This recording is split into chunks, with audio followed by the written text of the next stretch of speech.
Hi, I'm Rachel, and I'm here to review this poetry collection, Today in the Taxi by Sean Singer.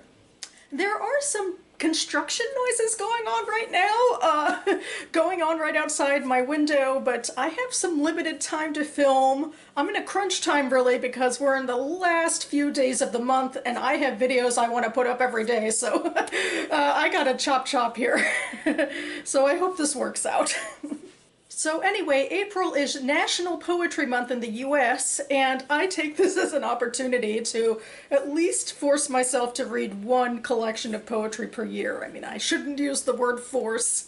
I know maybe it feels that way just because I'm not really gravitating toward it all that much otherwise, but I definitely want to at least have my eyes on it this month, and that's why I make this whole brand spanking video just for this one poetry collection rather than, folding it into my usual am reading videos. So yeah, and I usually tend to choose my poetry collections from the Jewish Book Council website because I figure I'm a bit like less comfortable or familiar with poetry, so when there's a common theme that I'm already interested in, like Judaism, that takes me a little further, I think. And Today in the Taxi actually won the National Jewish Book Award for poetry last year, and what do you know, just recently they posted one of his poems online, which I'll link to down below. And on that page, they also gave a bit of a biography of the author, so I thought I would share that here. Sean Singer was born in Guadalajara, Jalisco, Mexico, hoping I am pronouncing this correctly, in 1974. A former New York City taxi driver, he has an MFA from Washington University in St. Louis and a PhD in American Studies from Rutgers University, Newark, and has been awarded a fellowship from the National Endowment for the Arts. Singer is the author of two prior collections of poetry, Honey and Smoke and Discography, which won the Yale Series of Younger Poets Prize, and the Norma Faber First Book Award from the Poetry Society of America. He offers editorial services at SeanSingerPoetry.com. And I'll leave some links down below, including my own Goodreads link to the review I wrote of this book of poetry, where I actually, did a couple quotes from a couple of the poems. But anyway, my thoughts. This is a really interesting kind of collection for me, talking about how I don't read a lot of poetry, because this particular poetry is not poetry in verse. It really comes off like microfiction, and that's a little more in my wheelhouse, I suppose, because it's prose. I feel like there'd probably be a bit of an argument about whether or not he is in fact writing poetry, but that's how it's marketed, and so there we have it.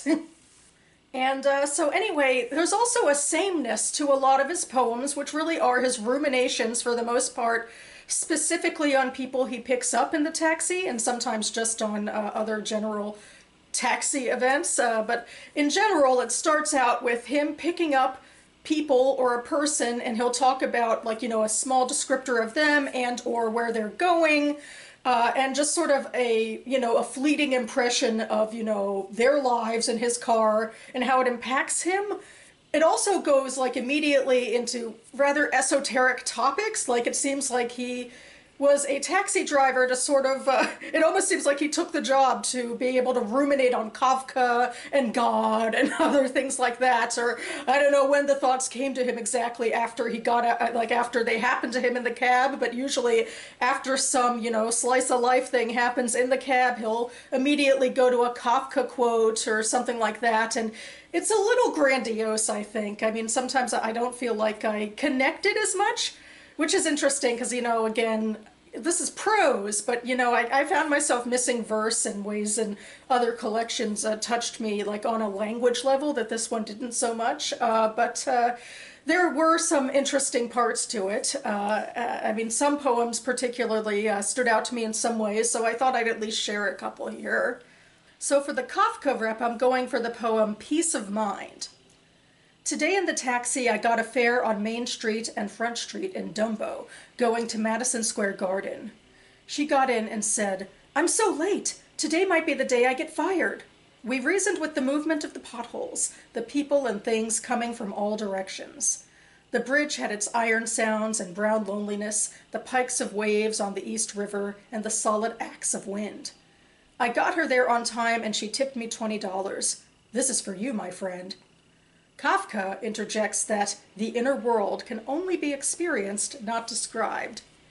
So yeah, I guess for me, the Kafka quote makes sense in a way because, we have this whole thing of, these decisions she's making, her anxiety, the fact that she tips him so graciously for getting her there in time, and so this obviously has a lot of internal meaning for her, and I guess that makes sense that he doesn't actually have, complete access to that, and to why she, brought him into it the way she did, but, her experience of, his experience of her inner life is sort of, this thing that can't be quite explained. I think that's what I got out of that.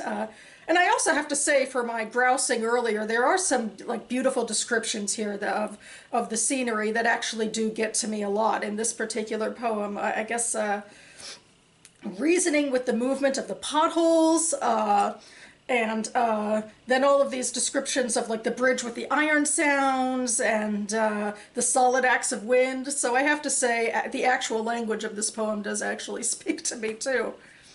I referenced being drawn to Jewish collections of poetry, and indeed there are some poems in here that deal explicitly with Jewish religion and context, so I thought I would go to one of those as well.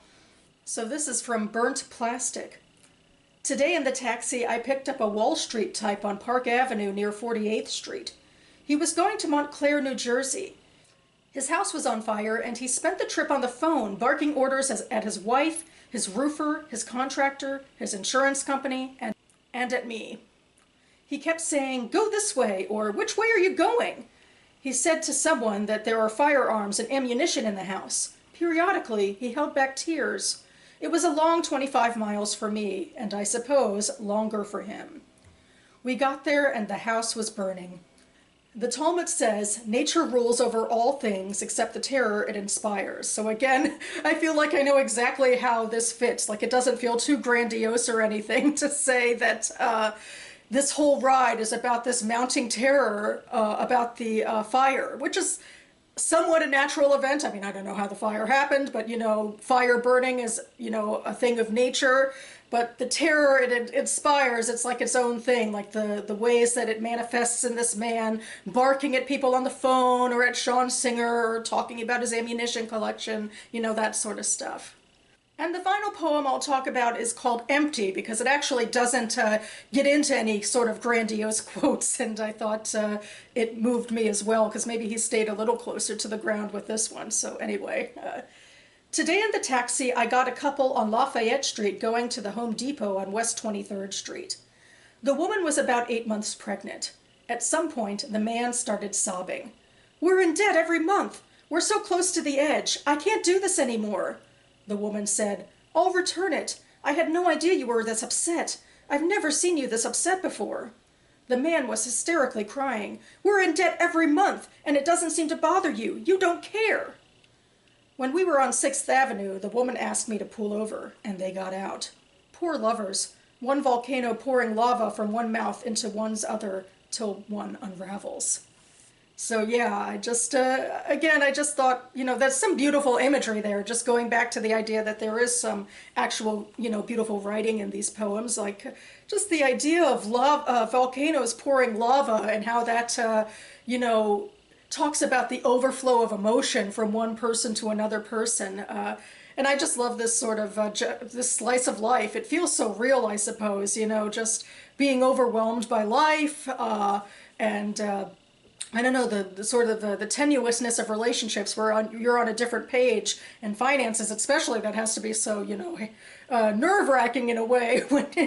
Yeah, and also I kind of love the fact that they pulled off before getting to their destination, which of course makes me make all sorts of presumptions, like maybe she was going to go on another like spending spree, or maybe they were going to do anything and decided not to spend that money, or maybe it was just because they had become so emotional that she didn't want to stay in the car with a stranger anymore and they wanted to go somewhere private to hash things out. That would also make sense. But I just, I'm drawn to strong emotions like this. Emotions that are like in the moment and on the page more than, I don't know, random Kafka quotes or Talmud quotes, although, in those particular instances I did like them. So there we go. So that about covers it for me now. And yeah, like I said, I'll have lots of links down below about National Poetry Month and Sean Singer and my Goodreads review and all of that. And I'm hoping to be back on this channel tomorrow, very imminently, to do my Author's Answer video, where I get to talk a bit about my own writing style. It's the Author's Answer series is a series by author-tuber J.D. Archer, where he and his writing group pose themselves a bunch of reading and writing related questions, so stay tuned for that. And I hope you're having a great day, and if you've read any poetry for National Poetry Month or any other time recently and want to talk about it, I'd love to hear your thoughts. Thanks so much for watching, everyone, and I'll see you next time.